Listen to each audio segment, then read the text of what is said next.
എല്ലാവർക്കും ഫിസിക്സ് ക്ലാസ്സിലേക്ക് സ്വാഗതം. കഴിഞ്ഞ ക്ലാസ്സിൽ നമ്മൾ ഒരു ചാർജ് പാർട്ടിക്കിൾ ഒരു മാഗ്നറ്റിക് ഫീൽഡിലെ തീറ്റ 90യും അല്ല 0യും അല്ല 180യും അല്ലാതെ കയറി വരികയാണെങ്കിൽ ആ ചാർജ് പാർട്ടിക്കിൾ എക്സിക്യൂട്ട് ചെയ്യുന്ന മോഷന്റെ പാത്തിനെ കുറിച്ചാണല്ലേ പഠിച്ചത്. അത് എക്സിക്യൂട്ട് ചെയ്യുന്ന പാത്ത് എന്ന് പറയുന്നത് ഹെലിക്കൽ പാത്താണ് നമ്മൾ പഠിച്ചു. ഇനി ഈ ഹെലിക്കൽ പാത്തിന്റെ ഈ പാത്തിനെ ബന്ധപ്പെട്ട് രണ്ട് ടേം നമുക്ക് പഠിക്കാനുണ്ട്. ഇതിപ്പോ നമ്മളൊരു ഹെലിക്കൽ പാത്ത് ചാർജ് പാർട്ടിക്കിൾ ഇതാ ഇങ്ങനെ പോകണമെന്ന് വിചാരിക്കാം. ഇതുമായി റിലേറ്റ് ചെയ്തുള്ള രണ്ട് ടേം നമുക്ക് പഠിക്കണം. അതാണ് ഹെലിക്സും പിച്ചും. ഹെലിക്സും പിച്ചും. ഹെലിക്സ് എന്ന് പറഞ്ഞാൽ ഇതിന് സർക്കുലർ മോഷൻ തന്നെയാണല്ലോ എക്സിക്യൂട്ട് ചെയ്യണത്. നീണ്ടു പോകുന്നുണ്ടെങ്കിൽ ഇവിടെ ഒരു സർക്കിൾ ഉണ്ട്. ആ സർക്കിളിന്റെ റേഡിയസിനെ വിളിക്കുന്ന പേരാണ് ഹെലിക്സ്. ഇതൊരു റേഡിയസ് ആണെങ്കിൽ അത് ഹെലിക്സ്. ഇങ്ങനെ സർക്കുലർ മോഷൻ എക്സിക്യൂട്ട് ചെയ്യുന്നു, ഹെലിക്കൽ മോഷൻ എക്സിക്യൂട്ട് ചെയ്യണം. അങ്ങനെയാണെങ്കിൽ അവിടെ ഒരു സർക്കിൾ ഉണ്ട്. ആ സർക്കിളിന്റെ റേഡിയസിനെ വിളിക്കുന്ന പേരാണ് ഹെലിക്സ്.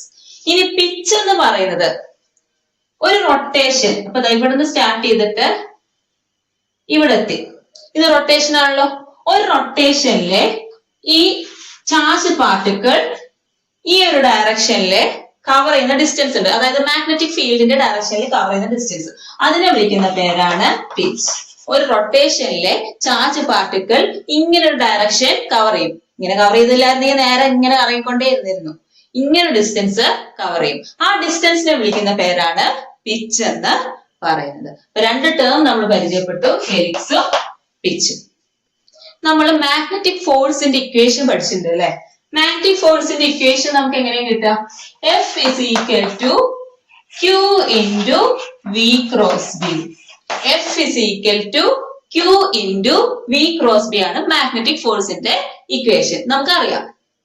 ഇനി ഈ ഇക്വേഷനെ നമുക്ക് നേരിട്ട് ഒരു കറന്റ് ക്യാരിയിങ് കണ്ടക്ടറിന്റെ കേസിലേക്ക് നമുക്ക് അപ്ലൈ ചെയ്യാൻ പറ്റില്ല. അതായത് പ്രോബ്ലം ഒക്കെ ചെയ്യുന്ന സമയത്ത് ഈ ഇക്വേഷൻ വെച്ചിട്ട് വലിയ കാര്യം ഉണ്ടാവില്ല. അതായത് നമ്മുടെ ഒരു കണ്ടക്ടർ ഉണ്ട്. ഈ കണ്ടക്ടറിലൂടെ കറണ്ട് പാസ് ചെയ്യുന്നുണ്ട്. അങ്ങനെയാണെങ്കിൽ ഇവിടെ ഒരു മാഗ്നറ്റിക് ഫീൽഡ് ഉണ്ടായിട്ടുണ്ടാവും. മാഗ്നറ്റിക് ഫീൽഡ് ഉണ്ടെങ്കിൽ അവിടെ ഒരു മാഗ്നറ്റിക് ഫോഴ്സ് ഉണ്ടാവും. ആ മാഗ്നറ്റിക് ഫോഴ്സിന്റെ വാല്യൂ കണ്ടുപിടിക്കാൻ പറഞ്ഞാൽ നമുക്ക് ഈ ഇക്വേഷൻ വെച്ച് കണ്ടുപിടിക്കാൻ പ്രയാസം. കാരണം നമുക്ക് ഈ ഒരു കറണ്ട് ക്യാരിയിങ് കണ്ടക്ടർ ഉണ്ടെങ്കിൽ അതിലൂടെയുള്ള കറണ്ടിന്റെ വാല്യൂ അറിയാൻ പറ്റും. കറണ്ടിന്റെ വാല്യൂ എത്രയാണോ കറണ്ട് അപ്ലൈ ചെയ്ത് കറണ്ടിന്റെ വാല്യൂ അറിയാൻ പറ്റും. അതുപോലെ ഇവിടെ ഉണ്ടായ മാഗ്നറ്റിക് ഫീൽഡിന്റെ വാല്യൂ ഒക്കെ അറിയാൻ പറ്റും. പക്ഷെ ചാർജ് എത്രയാണ് അല്ലെങ്കിൽ ആ ചാർജിന്റെ വെലോസിറ്റി എത്രയാണെന്നൊക്കെ അറിയാൻ പ്രയാസമാണ്. അപ്പൊ പ്രോബ്ലം ചെയ്യണമെങ്കിൽ ഈ ഇക്വേഷൻ വെച്ച് നമുക്ക് വലിയ ഉപകാരം ഇല്ല. അതിന് നമ്മൾ വേറൊരു ഇക്വേഷൻ കൊണ്ടുവരും. നമ്മൾ ഈ ഇക്വേഷനെ കറണ്ടിന്റെ ടേംസിലേക്കൊക്കെ മാറ്റാൻ പോവാണ്. ഈ equation F is equal to Q into V cross B. F is equal to Q into V cross B. ഇതിനെ ഞാൻ F is equal to Q into ഈ V എന്ന് പറഞ്ഞ വെലോസിറ്റി ആണല്ലോ. വെലോസിറ്റിനെ എനിക്ക് ഡിസ്പ്ലേസ്മെന്റ് ബൈ ടൈം എന്ന് എഴുതാലോ. ഞാനിവിടെ ഡിസ്പ്ലേസ്മെന്റ് ബൈ ടൈം എന്ന് എഴുതിയിരിക്കാം. Cross B.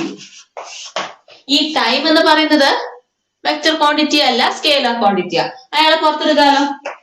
അപ്പൊ എനിക്ക് Q by T പുറത്തെടുത്തു. ബാക്കി ഇവിടെ എന്തുണ്ട്? Displacement in cross magnetic field. ഈ ഡിസ്പ്ലേസ്മെന്റ് എന്ന് പറഞ്ഞാൽ ഇവിടെ എന്താ? ഡിസ്പ്ലേസ്മെന്റ് ഈ കേസിൽ എന്തായിരിക്കും? ഒരു കണ്ടക്ടർ, ആ കണ്ടക്ടറിന്റെ ലെങ്ത് L, അതിലൂടെ കറന്റ് ആയി പാസ് ചെയ്യുന്നു. ഒരു മാഗ്നറ്റിക് ഫീൽഡ് B ഉണ്ടാകുന്നു. ഇവിടുത്തെ ഡിസ്പ്ലേസ്മെന്റ് എന്ന് പറഞ്ഞാൽ ഈ ചാർജ് പാർട്ടിക്കിൾ ഇവിടെ നിന്ന് സ്റ്റാർട്ട് ചെയ്യുകയാണെങ്കിൽ, ഡയറക്ഷൻ അങ്ങോട്ടാണെങ്കിൽ ഇവിടെ നിന്ന് സ്റ്റാർട്ട് ചെയ്ത് ഇവിടെ എത്തുകയാണെങ്കിൽ ഡിസ്പ്ലേസ്മെന്റ് എന്ന് പറഞ്ഞാൽ L അല്ലേ? ആ ചാർജ് പാർട്ടിക്കിളിന്റെ ഡിസ്പ്ലേസ്മെന്റ് എന്ന് പറയുന്നത് L ആണ്. അങ്ങനെയാണെങ്കിൽ S ന്റെ സ്ഥാനത്ത് എനിക്ക് L എന്ന് എഴുതാലോ. ഞാനിവിടെ എഴുതാണ് Q by T into L cross B. ഒരു സംശയം കാണും, L സ്കേലാർ ക്വാണ്ടിറ്റി അല്ലേ, ക്രോസ് പ്രൊഡക്റ്റ് ഒക്കെ എടുക്കാവോ എന്ന്. ഇവിടെ L സ്കേലാർ ക്വാണ്ടിറ്റി അല്ല, ഡിസ്പ്ലേസ്മെന്റിന് പകരമാണ് നമ്മൾ L എഴുതിയത്. ഈ ഡിസ്പ്ലേസ്മെന്റിന് ഡയറക്ഷൻ ഉണ്ട്. ഈ ഒരു ഡയറക്ഷനിലാണ് അവിടെ ചാർജ് ഫ്ലോ ചെയ്തെങ്കിൽ ഇതാണ് എല്ലിന്റെ ഡയറക്ഷൻ, ഇതാണ് ഡിസ്പ്ലേസ്മെന്റിന്റെ ഡയറക്ഷൻ. അതുകൊണ്ട് ഇത് തന്നെയാണ് എല്ലിന്റെ ഡയറക്ഷൻ. അപ്പൊ ഇവിടെ കൊടുത്തിരിക്കുന്ന എൽ എന്ന് പറഞ്ഞ ഡിസ്പ്ലേസ്മെന്റ് ആണ്. അത് നമുക്ക് ഈ കണ്ടക്ടറിന്റെ ലെങ്തിനോട് ഈക്വലുമാണ്. ആ ഡിസ്പ്ലേസ്മെന്റിന്റെ ഡയറക്ഷൻ തന്നെ നമ്മൾ എല്ലിന്റെ ഡയറക്ഷൻ എടുത്തു കഴിഞ്ഞാൽ ഇയാളും വെക്ടർ ആണ്, രണ്ടുപേരും വെക്ടർ ആണ്. ഇപ്പൊ പ്രശ്നം കഴിഞ്ഞല്ലോ. ഇനി ഈ Q ബൈ ടി എന്താ? ചാർജ് ബൈ ടൈം ചെയ്താൽ നമുക്ക് കിട്ടുക കറന്റ് ആണ്, I into L cross B. നമുക്കപ്പോ ഒരു പുതിയ ഇക്വേഷൻ കിട്ടി. മാഗ്നറ്റിക് ഫോഴ്സിന് പുതിയൊരു equation F is equal to QB cross ബിക്ക് പകരം I into L cross B, I into L cross B. ഇത് വെച്ചിട്ടാണ് നമ്മള് പ്രോബ്ലംസ് ഒക്കെ ചെയ്യുക കേട്ടോ.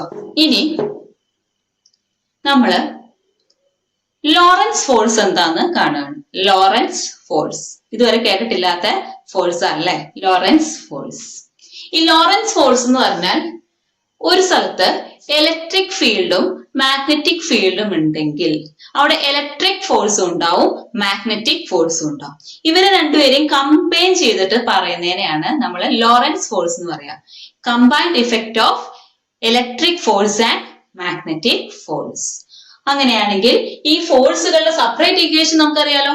ഇലക്ട്രിക് ഫോഴ്സിന്റെ ഇക്വേഷൻ നമുക്കറിയാം. എഫ് ഇ എന്ന് പേര് കൊടുക്കുകയാണെങ്കിൽ F is equal to Q E. Electric force എന്ന് തിരിച്ചറിയാൻ വേണ്ടി ഞാൻ വെറുതെ ഒരു ഇ ഇട്ടതാണ്. ഇവിടെ ഈ ഇലക്ട്രോണിന്റെ ചാർജ് ആണോ എന്ന് ചോദിക്കരുത്. എഫ് എന്ന് ഇ എന്ന് പറഞ്ഞാൽ electric force is equal to Q E. Magnetic force കുറച്ച് ദിവസം കൊണ്ട് നമ്മൾ പഠിച്ചുകൊണ്ടിരിക്കുന്ന, നമ്മൾ മറക്കില്ല. മാഗ്നറ്റിക് ഫോഴ്സ് എന്ന് പറഞ്ഞാൽ Q into V cross B. അങ്ങനെയാണെങ്കിൽ ഇതിന്റെ രണ്ടിന്റെയും കൂടി ഒരു കമ്പൈൻഡ് ആക്ഷൻ നടക്കുമല്ലോ. കമ്പൈൻഡ് ആക്ഷനെ നമ്മള് ലോറൻസ് ഫോഴ്സ്, കമ്പൈൻഡ് ആയിട്ടുള്ള ഫോഴ്സിനെ നമ്മൾ ലോറൻസ് ഫോഴ്സ് എന്ന് വിളിക്കും. F is equal to F E plus F M. അതായത് ഇത് രണ്ടും ആഡ് ചെയ്യുക. Q E plus Q into V cross B. ആരെ പുറത്തെടുക്കാം? ഇവിടെയുമുണ്ട് ക്യൂ, ഇവിടെയുണ്ട് ക്യൂ. ക്യൂവിനെ പുറത്തെടുത്ത് കഴിഞ്ഞാൽ നമുക്ക് എന്ത് കിട്ടും? E plus V cross B. ഇതാണ് ലോറൻസ് ഫോഴ്സിന്റെ equation. F is equal to Q into E plus V cross B. കാണാതെ പഠിക്കുക, എക്സാമിനെ പലപ്പോഴും ചോദിക്കാറുണ്ട്. എളുപ്പത്തിൽ മാർക്ക് സ്കോർ ചെയ്യാലോ. ലോറൻസ് ഫോഴ്സ് കൺഫ്യൂഷൻ ഒന്നും വരേണ്ട കാര്യമില്ല. Lorentz force F is equal to Q into E plus V cross B.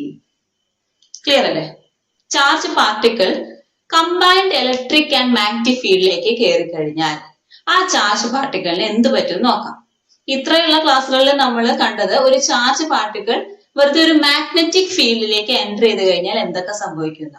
പിന്നെ മുതൽ നമ്മൾ കാണാൻ പോകുന്നത് ഒരു ചാർജ് പാർട്ടിക്കിൾ കമ്പൈൻഡ് ആയിട്ടുള്ള ഇലക്ട്രിക് ആൻഡ് മാഗ്നറ്റിക് ഫീൽഡിലേക്ക് കയറിയാൽ എന്ത് പറ്റും. അതായത് ഒരു സ്ഥലത്ത് ഇലക്ട്രിക് ഫീൽഡും ഉണ്ട്, മാഗ്നറ്റിക് ഫീൽഡും ഉണ്ട്. അവിടേക്കാണ് നമ്മുടെ ചാർജിനെ നമ്മൾ പറഞ്ഞു വിടുന്നത്. അങ്ങനെയാണെങ്കിൽ ആ ചാർജിന് എന്ത് സംഭവിക്കും?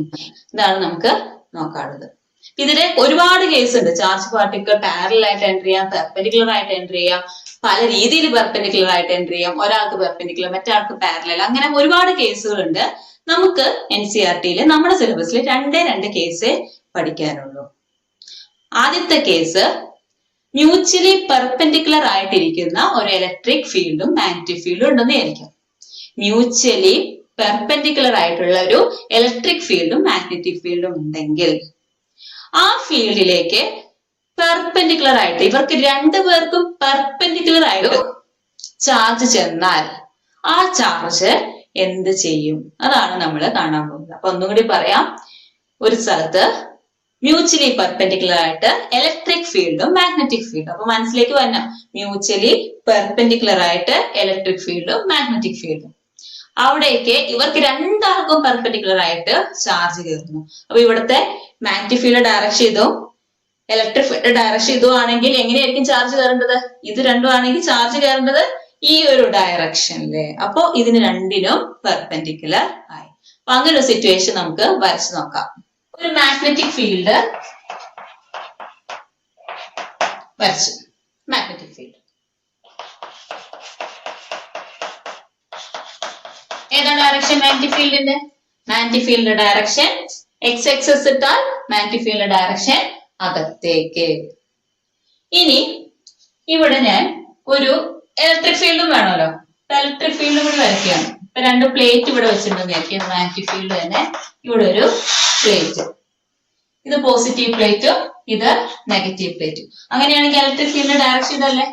ഇത് അവിടുത്തെ ഇലക്ട്രിക് ഫീൽഡിന്റെ ഡയറക്ഷൻ. ഇതപ്പോ ഇലക്ട്രിക് ഫീൽഡിന്റെ ഡയറക്ഷൻ, ഇത് മാഗ്നറ്റിക് ഫീൽഡിന്റെ ഡയറക്ഷൻ. പെർപെൻഡിക്കുലർ ആണല്ലോ അല്ലെ? ഇത് ഇലക്ട്രിക് ഫീൽഡ് ഡയറക്ഷൻ അകത്തേക്ക്, മാഗ്നറ്റിക് ഫീൽഡ് ഡയറക്ഷൻ ഇത് മ്യൂച്വലി പെർപെൻഡിക്കുലർ. ഇനി ഈ ചാർജ് പാർട്ടിക്കിൾ ഈ ഇലക്ട്രിക് ആൻഡ് മാഗ്നറ്റിക് ഫീൽഡിലേക്ക് ഇവർക്ക് രണ്ടുപേർക്കും പെർപെൻഡിക്കുലർ ആയിട്ട് എൻറ്റർ ചെയ്യാന്ന് വിചാരിക്കാം. രണ്ടാൾക്കും പെർപെൻഡിക്കുലർ ആയിട്ടുള്ള ഒരു സിറ്റുവേഷനിലാണ് ചാർജ് പാർട്ടിക്കിൾ വരുന്നത്. അതായത് ഏത് ഡയറക്ഷൻ എടുക്കാം നമുക്ക്? ഇലക്ട്രിക് ഫീൽഡ് ഇത്, മാഗ്നറ്റിക് ഫീൽഡ് ഇത്. അങ്ങനെയാണെങ്കിൽ ഈ ഡയറക്ഷനിൽ ചാർജ് പാർട്ടിക്കിൾ എൻറ്റർ ചെയ്തു എന്ന് പറഞ്ഞാൽ പെർപെൻഡിക്കുലർ ആയില്ലേ? ഇങ്ങോട്ടേക്ക് ചാർജ് പാർട്ടിക്കിൾ എൻറ്റർ ചെയ്തു. ഇത് നമ്മുടെ ചാർജ് പാർട്ടിക്കിൾ Q. അയാളുടെ വെലോസിറ്റി V. ഇങ്ങനെ ഒരു ചാർജ് പാർട്ടിക്കിൾ ഒരു ഇലക്ട്രോ മാഗ്നറ്റിക് ഫീൽഡിലേക്ക് എൻറ്റർ ചെയ്ത് കഴിഞ്ഞാൽ ആ ചാർജ് പാർട്ടിക്കിളിനെ രണ്ട് ഫോഴ്സ് അനുഭവപ്പെടും. ഇലക്ട്രിക് ഫോഴ്സ് അനുഭവപ്പെടും, അതുപോലെ തന്നെ മാഗ്നറ്റിക് ഫോഴ്സും അനുഭവപ്പെടും. ഈ രണ്ട് ഫോഴ്സിന്റെയും ഡയറക്ഷൻ നമുക്ക് കണ്ടുപിടിക്കണം. എന്നിട്ട് വേണം ഈ ചാർജ് പാർട്ടിക്കിൾ എങ്ങോട്ട് പോകുന്ന തീരുമാനിക്കാൻ. അപ്പൊ ആദ്യം നമുക്ക് ഇലക്ട്രിക് ഫോഴ്സ് എടുക്കാം. ഇലക്ട്രിക് ഫോഴ്സിന്റെ ഇക്വേഷൻ Fe ആണ് ഇലക്ട്രിക് ഫോഴ്സ് എങ്കിൽ Fe is equal to QE. വളരെ സിമ്പിൾ അല്ലെ? ചാർജ് പാർട്ടിക്കിൾ ഈ ഫോഴ്സ് കാരണം ഏത് ഡയറക്ഷനിൽ പോകും? ഈ ഇലക്ട്രിക് ഫീൽഡിന്റെ ഡയറക്ഷനിലാ പോവുക. നമ്മൾ ഫസ്റ്റ് ചാപ്റ്ററിൽ പഠിച്ചിട്ടുണ്ട്, ഇലക്ട്രിക് ഫീൽഡ് ഡയറക്ഷനിലായിരിക്കും ഫോഴ്സ്. അപ്പൊ ചാർജ് പാർട്ടിക്കിൾ ആ ഡയറക്ഷനിലേക്ക് മൂവ് ചെയ്യും. അതായത് ഈ ചാർജ് പാർട്ടിക്കിൾ താഴോട്ട് വരാൻ ശ്രമിക്കും. ഈ ഇലക്ട്രിക് ഫീൽഡ് കാരണം താഴോട്ട് വരാൻ ശ്രമിക്കും. ഇലക്ട്രിക് ഫീൽഡ് കാരണം ഉണ്ടായ ഫോഴ്സ് കാരണം ഫോഴ്സ് പിടിച്ചു വലിക്കുന്നത് താഴോട്ടാ, ഇലക്ട്രിക് ഫീൽഡിന്റെ ഡയറക്ഷനില്ല. അപ്പൊ അത് താഴോട്ട് വരാൻ ശ്രമിക്കും. അപ്പൊ നമ്മുടെ മാഗ്നറ്റിക് ഫീൽഡ് സംഭവിക്കോ? മാഗ്നറ്റിക് ഫീൽഡിന് അവിടെ ആരുണ്ട്? ഒരു മാഗ്നറ്റിക് ഫോഴ്സ് ഉണ്ട്. ആ ഫോഴ്സ് പറയും നിക്ക്, ഞാനും കൂടി തീരുമാനിക്കട്ടെ നീ എങ്ങോട്ട് പോണെന്ന്. അപ്പൊ മാഗ്നറ്റിക് ഫീൽഡ് കാരണം ഒരു ഡയറക്ഷനിലേക്ക് ഈ ചാർജ് അട്രാക്ട് ചെയ്യപ്പെടും, ചാർജ് ഡിഫ്ലക്ട് ചെയ്യപ്പെടും. ആ ഡയറക്ഷൻ നമുക്ക് കാണണമെങ്കിൽ 3 റൂൾ ഉണ്ട് അല്ലെ? നമുക്ക് ഏറ്റവും ഇഷ്ടം ഏതാ? എനിക്ക് ഏറ്റവും ഇഷ്ടം റൈറ്റ് ഹാൻഡ് പാം റൂൾ. അപ്പൊ നമുക്ക് റൈറ്റ് ഹാൻഡ് പാം റൂൾ ഒന്ന് ഉപയോഗിച്ച് നോക്കാം. എങ്ങനെയാ വെക്കുക? നമ്മുടെ 4 വിരല് മാഗ്നറ്റിക് ഫീൽഡ് ഡയറക്ഷനിലെ, തമ്പ് വലത് കയ്യില് കേട്ടോ, തമ്പ് ഏത് ഡയറക്ഷനിൽ വെക്കണം? തമ്പ് ചാർജിന്റെ ഡയറക്ഷനിൽ. അപ്പൊ നമ്മുടെ ഉള്ളം കൈ ഏത് ഡയറക്ഷനിൽ ഇരിക്കുന്നോ അതാണ് നമ്മുടെ മാഗ്നറ്റിക് ഫോഴ്സിന്റെ ഡയറക്ഷൻ. അപ്പൊ നമുക്കൊന്ന് വെച്ച് നോക്കാം. ഇവിടെ മാഗ്നറ്റിക് ഫീൽഡ് അകത്തേക്ക്, അതാ ഇങ്ങനെ വെച്ചു. Velocity of charge particle, charge പാർട്ടിക്കിളിന്റെ മോഷന്റെ ഡയറക്ഷൻ അങ്ങോട്ട്. അപ്പൊ ഫോഴ്സിന്റെ ഡയറക്ഷൻ എന്താ? എന്റെ ഉള്ളം കൈ മുകളിലേക്കല്ലേ? അപ്പൊ ഫോഴ്സിന്റെ ഡയറക്ഷൻ മുകളിലേക്ക്, ഫോഴ്സിന്റെ ഡയറക്ഷൻ മുകളിലേക്ക്. ഇവിടെ എന്താ സംഭവിക്കുക? നമ്മുടെ രണ്ടാമത്തെ ഫോഴ്സിന്റെ ഇക്വേഷൻ ഞാൻ ഇവിടെ എഴുതുകയാണ്. Fm magnetic force is equal to Q into V cross V. ഈ രണ്ട് ഫോഴ്സ് ഉണ്ട്. ഈ രണ്ട് ഫോഴ്സും രണ്ട് ഡയറക്ഷനിലാണ് നമ്മുടെ ചാർജ് പാർട്ടിക്കിളിനെ വിളിക്കുന്നത്. നമ്മുടെ ഇലക്ട്രിക് ഫോഴ്സ് പറയുന്നു നീ വാടാ താഴോട്ട്, നമ്മുടെ മാഗ്നറ്റിക് ഫോഴ്സ് പറയുന്നു നീ വാടാ മുകളിലേക്ക്. എങ്ങോട്ട് പോകും? ഇതിലേതാണോ ശക്തൻ? ഇലക്ട്രിക് ഫീൽഡിന്റെ ഫോഴ്സ് ആണോ മാഗ്നറ്റിക് ഫീൽഡിന്റെ ഫോഴ്സ് ആണോ? ആർക്കാണോ ശക്തി കൂടുതൽ, ആരാണോ സ്ട്രോങ്സ്റ്റ്, ആ ഡയറക്ഷനിൽ നമ്മുടെ ചാർജ് പാർട്ടിക്കിൾ പോയില്ലേ? ഇലക്ട്രിക് ഫോഴ്സ് ആണ് മാഗ്നറ്റിക് ഫോഴ്സിനേക്കാൾ സ്ട്രോങ് എങ്കിൽ അയാൾ എങ്ങോട്ട് പോകും? ഈ ചാർജ് പാർട്ടിക്കിൾ താഴോട്ട് വരാൻ ടെൻഡൻസി കാണിക്കും, ഈ ഒരു ഡയറക്ഷനിലേക്ക് പോവാൻ ശ്രമിക്കും. ഇനി നമ്മുടെ മാഗ്നറ്റിക് ഫീൽഡ് ആണ്, മാഗ്നറ്റിക് ഫോഴ്സ് ആണ് കൂടുതൽ സ്ട്രെങ്ത് ഉള്ള ആളെങ്കിൽ അയാൾ കാരണം അത് ഇങ്ങോട്ട് പോവാനും ശ്രമിക്കും. അപ്പോ ആർക്കാണോ സ്ട്രെങ്ത് കൂടുതൽ ആ ഡയറക്ഷൻ, അയാൾ പറയുന്ന ഡയറക്ഷനിൽ നമ്മുടെ ചാർജ് പാർട്ടിക്കിൾ മൂവ് ചെയ്യും. ഇനി മറ്റൊരു കേസ് നോക്കാം. ഇവർ രണ്ടുപേരും ഈക്വൽ ആണെന്നുള്ള കേസ്. ഇവർ രണ്ടുപേരും ഈക്വൽ ആവുന്ന കേസ് നമുക്കൊന്ന് എടുത്തു നോക്കാം. അതിനു മുമ്പ് ഇതിനെ നമുക്ക് തീറ്റയുടെ ടേംസിലേക്ക് എഴുതി എന്ത് എഴുതാം? Fm is equal to Q V cross V ക്ക് പകരം ക്രോസ് കളഞ്ഞിട്ടെ QVB sin തീറ്റ. തീറ്റയുടെ എന്താ? തീറ്റ എപ്പോഴും 90 ഡിഗ്രി. കാരണം മാഗ്നറ്റിക് ഫീൽഡ് ഈ ഡയറക്ഷനിൽ ചാർജ് വന്നത് ഇങ്ങോട്ട് പെർപെൻഡിക്കുലർ ഡയറക്ഷനിലാണ് ചാർജ് വന്നത്. അപ്പൊ ഇവിടെ 90 വരുള്ളൂ, ഈ കേസിൽ 90 വരുള്ളൂ. sin 90 1. അപ്പൊ ഇവിടെ QVB. ഇനി നമ്മൾ ഇനി പറയാൻ പോകുന്ന കേസ് എന്ന് പറഞ്ഞാൽ ഇവർ രണ്ടുപേരും തുല്യ ശക്തരാണ്. മാഗ്നറ്റിക് ഫോഴ്സും ഇലക്ട്രിക് ഫോഴ്സും തുല്യ ശക്തരാണെങ്കിൽ എന്ത് ചെയ്യും? ഇയാള് രണ്ടാളും പറഞ്ഞിടത്തേക്ക് പോവില്ല. വന്ന ഡയറക്ഷൻ ഏതാണോ ആ ഡയറക്ഷനിൽ തന്നെ ഇങ്ങനെ ട്രാവൽ ചെയ്യും. ഡിഫ്ലക്ഷൻ ഒന്നും ഇയാൾക്ക് സംഭവിക്കില്ല. അതൊരു സ്പെഷ്യൽ കേസാ. ഏതാണ് ആ കേസ്? മാഗ്നറ്റിക് ഫോഴ്സും ഇലക്ട്രിക് ഫോഴ്സും സെയിം ആവുകയാണെങ്കിൽ, സെയിം സ്ട്രെങ്ത് ഉള്ളവരാണെങ്കിൽ ഈ ചാർജ് പാർട്ടിക്കിൾ ഇങ്ങനെ പോകും. അപ്പൊ സെയിം ആയി വരുന്ന കണ്ടീഷൻ നമുക്കൊന്ന് എഴുതി നോക്കാം. FE is equal to FM. FE എന്ന് പറഞ്ഞാൽ QE, FM എന്ന് പറഞ്ഞാൽ QBB. ആര് ക്യാൻസൽ ആവും? Q പോയി. ബാക്കി E is equal to VB. അങ്ങനെയാണെങ്കിൽ V is equal to E/B. നമുക്കൊരു ഇക്വേഷൻ കിട്ടിയില്ലേ? ചാർജ് പാർട്ടിക്കിളുടെ വെലോസിറ്റിയുടെ ഇക്വേഷനാണ് കിട്ടിയത്. ചാർജ് പാർട്ടിക്കിളുടെ velocity V is equal to E/B ആണെങ്കിൽ ആ ചാർജ് പാർട്ടിക്കിൾ എന്ത് ചെയ്യും? ആ ചാർജ് പാർട്ടിക്കിൾ ഇങ്ങനെ ഡിഫ്ലക്ഷൻ ഒന്നും ഇല്ലാതെ മൂവ് ചെയ്യും. നമുക്കപ്പോ വെലോസിറ്റിയുടെ ഇക്വേഷൻ കിട്ടി E/B. ഞാനൊരു കാര്യം ചോദിക്കട്ടെ. ഇതിലൂടെ ഞാൻ ഒരുപാട് വെലോസിറ്റി ഉള്ള ചാർജ് പാർട്ടിക്കിളെ വിട്ടു. ഒരു സ്ലിറ്റിലൂടെ, ഒരു ചെറിയ ഹോളിലൂടെയാണ് ഈ ചാർജ് പാർട്ടിക്കിളൊക്കെ വിട്ടത്. ഈ ഹോളിന് നേരെ പാരലായിട്ട് നേരെ മുമ്പിൽ ഇവിടെ ഒരു സ്ലിറ്റ് ഉണ്ട്. ഈ ചാർജ് പാർട്ടിക്കിളൊക്കെ ഇതിനകത്തേക്ക് കയറി. ഇതിലേക്ക് കയറിയപ്പോ കുറച്ച് ചാർജ് മാത്രം ഡിഫ്ലക്ഷൻ ഒന്നും കൂടാതെ ഈ സ്ലിറ്റിലൂടെ പുറത്തേക്ക് വന്നു. അങ്ങനെയാണെങ്കിൽ ആ ചാർജ് പാർട്ടിക്കിളിന്റെ വെലോസിറ്റി എത്രയായിരിക്കും? ഡിഫ്ലക്ഷൻ ഒന്നും ഇല്ലാതെ വന്നു എന്ന് പറഞ്ഞാൽ അവിടുത്തെ ഇലക്ട്രിക് ഫോഴ്സും മാഗ്നറ്റിക് ഫോഴ്സും ഈക്വൽ ആയിരിക്കും. അങ്ങനെ ഈക്വൽ ആണെങ്കിൽ അവിടുത്തെ ചാർജ് പാർട്ടിക്കിളിന്റെ വെലോസിറ്റി എന്താ? E/B. ഈ വന്ന ആളുടെ വെലോസിറ്റി നമുക്ക് കാൽക്കുലേറ്റ് ചെയ്യാൻ പറ്റും. ഈ സ്ലിറ്റിലൂടെ വന്ന ആളുടെ വെലോസിറ്റി മാത്രം E/B എന്ത് കിട്ടുന്നോ അതായിരിക്കും. അപ്പൊ ഇതിനെ ഈ ഒരു സംഭവത്തിനെ നമ്മൾ വിളിക്കുന്ന പേരാണ് വെലോസിറ്റി സെലക്ടർ. ഉദാഹരണത്തിന് ഇതിലൂടെ കുറച്ച് ബീറ്റ പാർട്ടിക്കിൾസ് വരണമെന്നായിരിക്കാം. ബീറ്റ പാർട്ടിക്കിൾസിന് ഹൈ വെലോസിറ്റി ആയിട്ടായിരിക്കും വരുന്നുണ്ടാവുക. ബീറ്റ പാർട്ടിക്കിൾസിന് ഒരു റേഞ്ച് ഓഫ് വെലോസിറ്റി ഉണ്ടാവും. ആ റേഞ്ച് ഓഫ് വെലോസിറ്റി എന്ന് പറഞ്ഞാൽ വേരി ചെയ്യാം വെലോസിറ്റി. പല പാർട്ടിക്കിൾസിനും പല വെലോസിറ്റി. ചിലതിന് ഭയങ്കര വെലോസിറ്റി ഉണ്ടാവും, ചിലതിന് കുറച്ച് കുറവ് വെലോസിറ്റി ഒക്കെ ആയിരിക്കും. എനിക്ക് അതിന്റെ പ്രത്യേകമായിട്ട് ഒരു പ്രത്യേക വാല്യൂ ഉള്ള ബീറ്റ പാർട്ടിക്കിൾസിന് മാത്രം കിട്ടണം. ഞാൻ വിചാരിക്കുന്ന വെലോസിറ്റിയിലുള്ള ബീറ്റ പാർട്ടിക്കിളിനെ മാത്രം കിട്ടണം. ഇപ്പൊ ഞാൻ വിചാരിക്കുന്ന വെലോസിറ്റി എന്ന് പറയുന്നത് 5 ആണെന്ന് വിചാരിക്കാം. 5 മീറ്റർ പെർ സെക്കൻഡ്. അത്രയും ചെറിയ വെലോസിറ്റിയിലൊന്നും ബീറ്റ പാർട്ടിക്കിൾ വരില്ല. നമുക്ക് കൺസെപ്റ്റ് മനസ്സിലാവാൻ വേണ്ടി നമ്മളൊരു വാല്യൂ എടുത്തു. അപ്പൊ എനിക്ക് 5 മീറ്റർ പെർ സെക്കൻഡിൽ വരുന്ന പാർട്ടിക്കിളിനെ മാത്രം കളക്ട് ചെയ്യണം.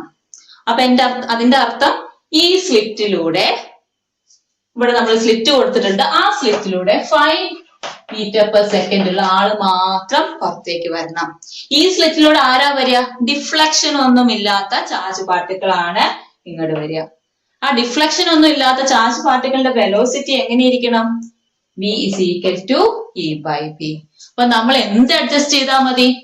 നമ്മളാണ് ഇവിടെ ഇലക്ട്രിക് ഫീൽഡും മാഗ്നറ്റിക് ഫീൽഡും അപ്ലൈ ചെയ്യുന്നത്. ഈ ഇലക്ട്രിക് ഫീൽഡിന്റെയും മാഗ്നറ്റിക് ഫീൽഡിന്റെയും വാല്യൂ നമ്മൾ ഇന്ന രീതിയിൽ സെറ്റ് ചെയ്യും. അതായത് E/B ചെയ്യുമ്പോൾ 5 കിട്ടണം. നമുക്ക് ഇത് കൂടെ പോകുന്ന ആളിന്റെ വെലോസിറ്റി, നമുക്ക് കളക്ട് ചെയ്യാനുള്ള ആളുടെ വെലോസിറ്റി 5 ആണെങ്കിൽ ഇവരെ ഡിവൈഡ് ചെയ്യുമ്പോൾ 5 കിട്ടണം. 10 ആണെങ്കിൽ ഇവരെ ഡിവൈഡ് ചെയ്യുമ്പോൾ 10 കിട്ടണം. 2000 ആണെങ്കിൽ ഇവരെ ഡിവൈഡ് ചെയ്യുമ്പോൾ 2000 കിട്ടണം. അപ്പൊ ഏകദേശം 5 അല്ലെങ്കിൽ നമ്മൾ ഇത് എങ്ങനെ സെറ്റ് ചെയ്യണം? E30 എടുക്കുകയാണെങ്കിൽ B6 എടുത്താൽ മതി അല്ലെ ആൻസർ. അപ്പൊ നമുക്ക് ആരെ വേണമോ, ഏത് വെലോസിറ്റി ഉള്ള ആളെയാണോ നമുക്ക് സെലക്ട് ചെയ്യേണ്ടത്, ആ വാല്യൂ വരുന്ന രീതിയിൽ E/B റേഷ്യോ നമ്മൾ സെറ്റ് ചെയ്യും. ഈ ഒരു സംഭവത്തിനെയാണ് നമ്മളെ വെലോസിറ്റി സെലക്ടർ എന്ന് വിളിക്കാം. വെലോസിറ്റി സെലക്ടറിന്റെ കേസില് എങ്ങനെയായിരിക്കണം ചാർജ് പാർട്ടിക്കിൾ വരുന്നത്? ചാർജ് പാർട്ടിക്കിൾ മാഗ്നറ്റിക് ഫീൽഡിനും ഇലക്ട്രിക് ഫീൽഡിനും പെർപെൻഡിക്കുലർ ആയിട്ട് വരണം. ഈ മാഗ്നറ്റിക് ഫീൽഡും ഇലക്ട്രിക് ഫീൽഡും പെർപെൻഡിക്കുലർ ആണ്. ഇവർക്ക് രണ്ടുപേർക്കും പെർപെൻഡിക്കുലർ ആയിട്ട് വേണം നമ്മുടെ ചാർജ് പാർട്ടിക്കിൾ വരാൻ. ഈ ചാർജ് പാർട്ടിക്കിൾ ഇങ്ങനെ വരുമ്പോ ആർക്കാണോ ഫോഴ്സ് സ്ട്രെങ്ത് കൂടുതൽ, ഇലക്ട്രിക് ഫോഴ്സിനാണോ മാഗ്നറ്റിക് ഫോഴ്സിനാണോ സ്ട്രെങ്ത് കൂടുതൽ എന്നതിനനുസരിച്ചാണ് അവർക്ക് ഡിഫ്ലക്ഷൻ ഉണ്ടാവുക. ഇലക്ട്രിക് ഫീൽഡിനാണ് സ്ട്രെങ്ത് കൂടുതലെങ്കിൽ താഴോട്ട് വരും. ചാർജ് പാർട്ടിക്കിൾ താഴോട്ട് വരാൻ, ഇങ്ങനെ വരാൻ ഒരു ടെൻഡൻസി കാണിക്കും. ഇനി മാഗ്നറ്റിക് ഫീൽഡിനാണ് സ്ട്രെങ്ത് കൂടുതലെങ്കിൽ നമ്മൾ ഇങ്ങനെ പോകാൻ ഒരു ടെൻഡൻസി കാണിക്കും. ഇനി ഇവർ രണ്ടുപേരും തുല്യ സ്ട്രെങ്ത് ഉള്ള ആളാണെങ്കിൽ രണ്ട് ഫോഴ്സും തമ്മിൽ ക്യാൻസൽ ചെയ്ത് ഇതിങ്ങനെ സ്ട്രെയിറ്റ് പാത്ത്, ഡിഫ്ലക്ഷൻ ഒന്നും സംഭവിക്കാതെ സ്ട്രെയിറ്റ് ആയിട്ട് ആരെ വകവയ്ക്കാതെ അങ്ങ് വന്ന വഴിയെ അത് അങ്ങ് വരും. എങ്ങനെയാണ് ഇവിടെ സ്റ്റാർട്ട് ചെയ്തത് അതേ ഡയറക്ഷനിൽ തന്നെ അത് പുറത്തേക്കും വരും. അങ്ങനെ ചെയ്യുകയാണെങ്കിൽ നമുക്ക് വെലോസിറ്റി ഇക്വേഷൻ E/B ആണ്. ആ charge particle velocity equation E/B ആണെന്ന് കിട്ടി. അങ്ങനെയാണ് ഈ ഇക്വേഷൻ വെച്ച് നമുക്ക് മാഗ്നറ്റിക് ഫീൽഡും ഇലക്ട്രിക് ഫീൽഡിന്റെയും വാല്യൂ സെറ്റ് ചെയ്തിട്ട് നമുക്ക് ആവശ്യമുള്ള വെലോസിറ്റിയിൽ എത്തിച്ചിട്ട് ആ വെലോസിറ്റിയിലെ ചാർജ് പാർട്ടിക്കിൾ മാത്രം സെലക്ട് ചെയ്യാൻ പറ്റും. ഇതാണ് വെലോസിറ്റി സെലക്ടർ. ഇമ്പോർട്ടന്റ് ആണ് കേട്ടോ. ഇന്നത്തെ ക്ലാസ്സിലെ വെലോസിറ്റി സെലക്ടറിലെ നിർത്തുകയാണ്. അടുത്ത ക്ലാസ്സിലെ അടുത്ത ഇതുപോലെ ഒരു ആപ്ലിക്കേഷൻ ഉണ്ട്, സൈക്ലോട്രോൺ. നല്ല രസമായിട്ട് പഠിക്കാൻ പറ്റുന്ന ആളാണ്. നമുക്ക് അടുത്ത ക്ലാസ്സിൽ പഠിക്കാം കേട്ടോ.